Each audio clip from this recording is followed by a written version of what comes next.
অনেক হলো মাছ মাংস, গরমে আজ একটু শুক্তো রান্না করি। তাই জন্য বড়িগুলোকে হালকা করে ভেজে তুলে রাখলাম। ওই তেলের মধ্যেই উচ্ছে আর বেগুনগুলোকে ভেজে তুলে নেব। এরপরে কড়াইতে আর একটু তেল দিয়ে দেবো হচ্ছে 5 ফোড়ন আর তেজপাতা ফোড়ন।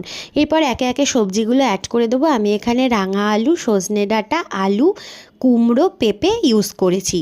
এরপরে দিয়ে দেব পরিমাণ মতো নুন আর চিনি আর আদা বাটা, সব কিছু দিয়ে ভালোভাবে একটু নাড়াচাড়া করে নেব।